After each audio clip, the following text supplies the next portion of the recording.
Hello you lot, Miller Corner here and welcome to Unfamiliar Surroundings. You join me in my new daily driver, my new company car, my 2025 Kia Ceed GT line. That's right, I love Italian cars, I like old Mercedes and German cars. I don't like noisy M140i's that drive around in the back of my shop, but I do like Korean cars now as well. And too long didn't read, I really like this car. It's comfortable, it's stylish, all the kit you could ever want. It's my car for the next 4 years and I'm stoked, absolutely love it. I'm on my way back from a Classics World shoot today, hence the random motorway setting and the fact we're in the Kia. And I thought we'd take this time for a bit of a Q&A. It's been a while since I've asked you what you want to ask me. And quite a few of you have chimed in despite it being a while since there was a video, because as I filmed this, the video about the Sichento's little mishap hasn't gone out yet. So it's been a while, but anyway, you've rung in with your questions and I'm going to answer them. So without further ado, cue the intro and we'll do it.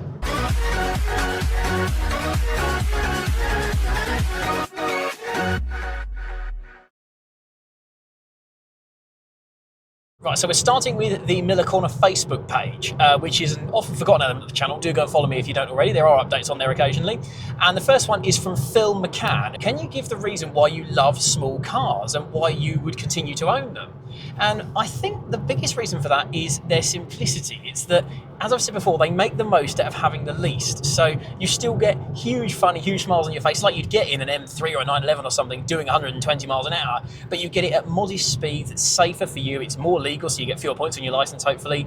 It's cheaper because it's more economical. You've got cheaper parts. You've got just as much fun as a fast car without all that trouble of actually going fast and all the expense and all the extra potential danger that comes with it and all the stuff about insurance and fuel economy and all that stuff. It's all important. We all have to pay for it all. So I would say my biggest love for small cars comes from having fun at modest speeds and on a modest budget, which is what this channel's been about since day one and what it will continue to be about. The next question comes from Jeff Barker-Jones, who says, are you going to the Nurburg Ring again this year? And if so, what car are you going in? No, I'm not going to the Nurburg Ring this year for various reasons. Partly because, and I don't want to sound like a negative Nancy here, but once you've been 2 or 3 times in a row, back to back, you've kind of experienced all there is to experience at the Nurburg Ring. Yes, there's the museum. Yes, there's the track. Yes, there's all the history going on around it. But once you've seen it, you've kind of seen it. Now, that's not to say I won't ever go back to the Nurburg Ring, because I will. I love it there. But I think my girlfriend and I agreed it was worth a few years' break to kind of defamiliarise ourselves, because she went with her family once before we even went together. So she's been there, done that, and very much got the T-shirt, or the Nurburg Ring branded blanket in her case.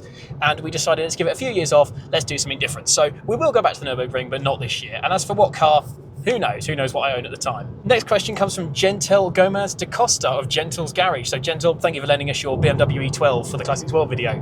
Go and watch his channel if you haven't already. And he says, if you had to swap one of your cars with another YouTuber, which car would you swap? And for what? From whom? Let's do one for one, shall we? The Sichento. Not that I would ever swap it, but if I had to swap it with another YouTuber, I want it to be something similar, a similar kind of experience. So for me, the closest match to my Sichento on YouTube is the Mighty Car Mods Mira. Marty's little Daihatsu Mira that they bought in Japan, and they shipped it over to Australia. They cut it in half and then reshelled it and then restored it and painted it and put flares on it, and it's uber cool. Like, that's one of my favourite, if not my favourite YouTube series ever. So if you haven't seen Marty's Mira from Mighty Car Mods, I can highly recommend that. Do go and watch it. Set aside a day, it's a big series. As for the Mercedes, I mean, if I was going to replace that, I'd want it to be replaced with something, again, big, barge, comfortable, classic, something with a sense of occasion to it. So I've narrowed it down to 3. It would either be your E12 Gentle. In fact, your E12 5 Series, we compared it to my Mercedes in a Classics World video, and I loved it, really like that, and I know you've got a great story behind that car as well. So that would be one option. I really like your E12. The next would be another BMW, in fact. So Rory of the Auto Alex crew has an E28 5 Series, the next generation, which they've modified really nicely. It's lowered on BC coilovers, obviously. It's got BBS splits on it, it's got lip, and it's also got the 2.8 litre engine from an E46 328i. So it goes well, it sounds good. It's just a perfect combination of classic and reimagined for modern day use, and I adore that car. That's properly cool and classy. And for a left field choice, kind of harking back to my Italian roots with cars, the other option for swapping the Merc would be also from the Auto Alex universe, Alex's Alpha 156 GTA. No more explanation needed for that, I don't think, but I really want one of those, and sadly I think I've missed the boat. Next, we're moving on to Instagram, and first up is my mate Zach from ZG Vlogs. He says, when are we putting the Fiat and the Yaris up against each other? For those of you that don't know, Zach owns a Toyota Yaris T-Sport. That was one of his first sort of major project cars that he modified. He loved it. He sold it to Calvin's Car Diary, in fact, and then tracked it back down because he missed it so much, and he's bought it back, and that's his version of my Sichento. It's his little hoonable nugget, and he adores it, and I adore it too. I think it's a great story. And I agree, Zach, we do need to get those two together. A thrash. We need to take those cars for a hoon, and I think we need to make that happen very soon. Nice summer's day, which it's not today, but on a nice sunny day, yes, we'll get the nuggets together, we'll have a mad hoon.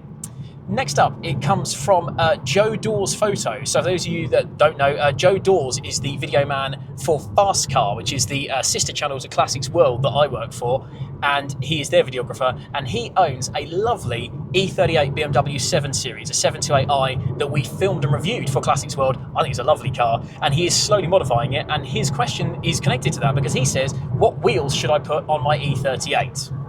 Now, if you've ever seen an E38 7 Series and what people do to them, you will know there is only one correct answer.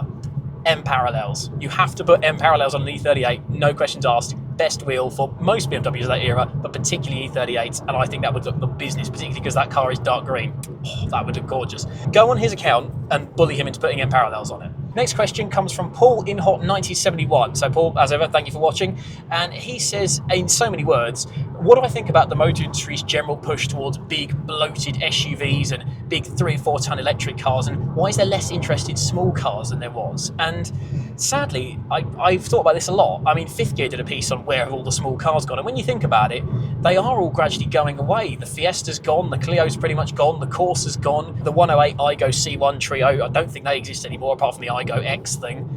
And that makes me sad because the trouble is, I think we live in an age where people have got into their heads that SUVs are safer because they're bigger and it's something to aspire to and it's a lifestyle thing, and I hate SUVs. I'm not going to do the rant here because this will be an hour-long video, but I hate SUVs with a passion. I think they're absolutely diabolical and they are the worst thing to happen to the motor industry possibly ever. Sadly, I think people have got hung up on the whole bigger is better in the world of SUVs and cars, and that means there's no place for a small, cheap car, but also it's the cheap side of things, because in this day and age, it's harder than ever to make a small car profitable. To be able to sell a little super mini like a Picanto or a 108 or something and make it profitable is harder than ever because the cost of everything is going up. So I think car makers are shying away from it and they're putting people into the SUVs, partly because fashion demands it. I don't agree with that.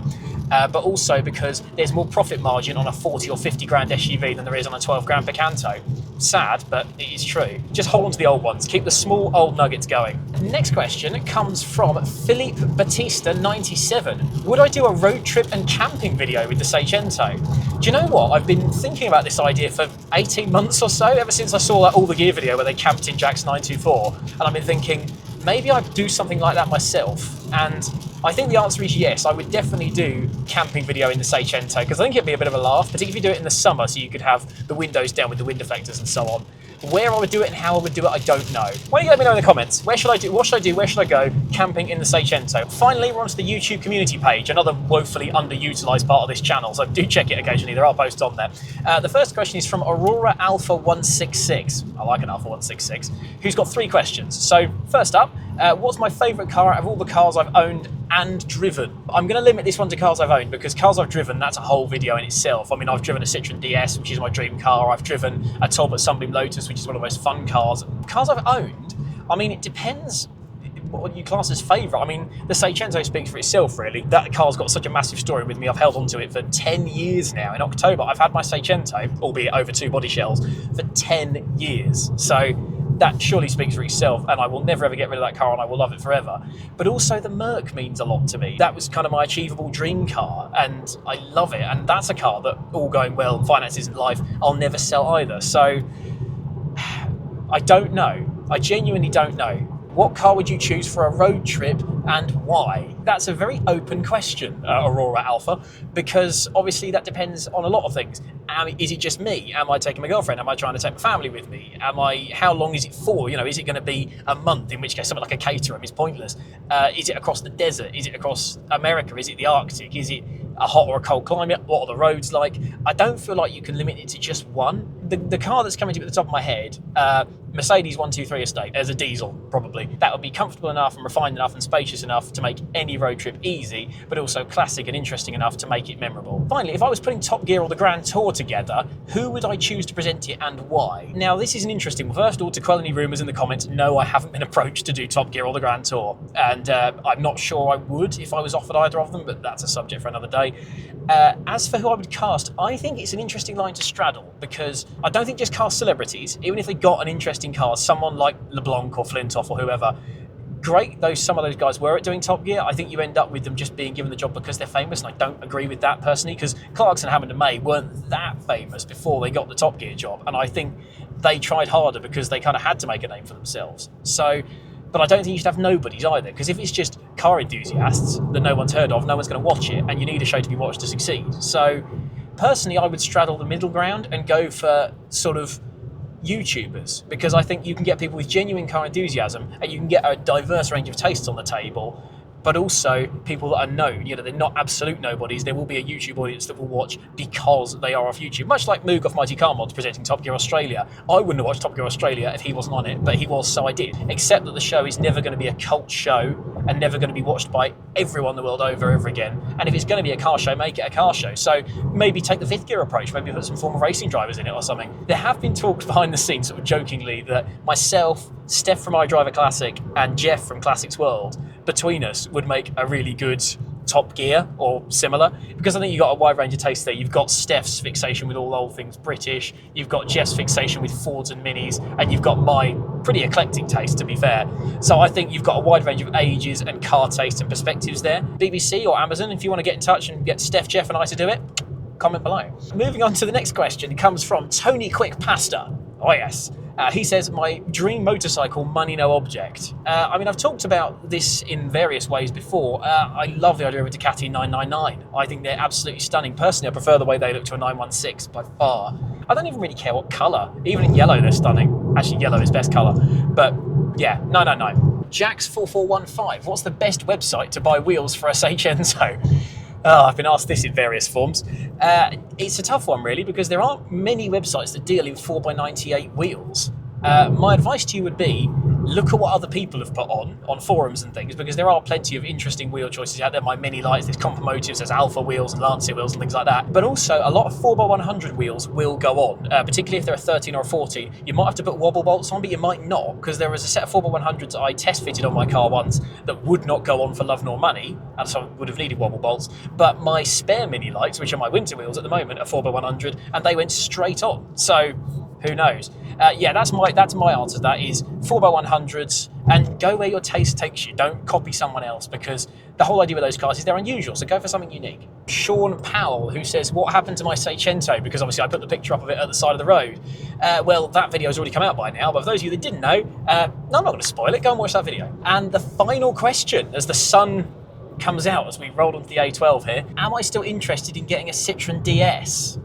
As you know, that is my dream car, and it always will be, and for me it is the greatest car ever made, and I adore them, and any chance I get to drive one through work, I will revel in. Would I still own one? I mean, I think it's a really tough call to make, would you still own one of those? Because infamously, they are a very expensive and very difficult car to own. The parts prices, the fact they rust, obviously the unique suspension on them, and everything about them that is specialist, and the fact that panels for rust repairs and so on can run into the thousands. I think it's a very tricky car to own. You've got to be totally committed to it. You've got to be able to keep it indoors, which I can't. And you've got to be able to have someone on hand to deal with all its quirks. And the other side of it is the financial side, because my attitude with not just cars, but with holidays and with food, days out and all this kind of stuff, if you can't afford something twice over, i.e. you can't afford double what it's worth, then you can't afford it. Now, I could afford a DS one time over, but I can't afford it twice over. And to be honest, I don't think I can afford the upkeep. So my life isn't conducive to owning one, to be honest. I don't have the space to put it. I don't have the opportunity to work on it. I don't have a specialist near me that could do it for me. And I don't have the money. So there's a good chance that unless I massively escalate in my career in life, I will never own a DS. And I'm kind of sad about that in a way, but on the other hand, I will still get to drive them through work occasionally. I'll still get to be involved with them. I know people with them, so that's a nice thing. But also, it's a dream car. And if I were to achieve owning my dream car, particularly at the age of not even 27, that kind of stubs out much ambition. I think you should always have something to strive for. And if that is my next strive for thing, then so be it. If it happens in 10 or 15 or 20 years, I will make it happen. And finally, as the second part of that question, is W123 Saloon or W124 Estate? Depends what you want it for. If it's a daily classic to use every day and put your family in, 124 Estate, because they're cheaper and they're more versatile. If it's a weekend classic for a sense of occasion, got to be a 123 Saloon. So there you have it. Your questions answered. Thank you to everyone who chimed in on Facebook, Instagram, and the YouTube community page with questions for this video. It's been a while, so I really hope that the answers I gave were somewhat enlightening, interesting, useful. Who knows? But I really appreciate whenever you do chime in for these. If ever you've got any questions, not even if there's a Q&A call going on, drop them in the comments and I'll answer them, either reply to the comment or we'll do another video, because I enjoy doing these. I love that we have this nice little community going on. And there's plenty more coming up on the channel. There's plans for road trips going on, and there might be another car joining the channel, maybe, sort of, possibly, depending on various things. Cars are complex, cars are difficult, you should all know this. But for now, thank you so much for watching, everybody, and have a brilliant rest of your day. Catch you soon, and have a good one.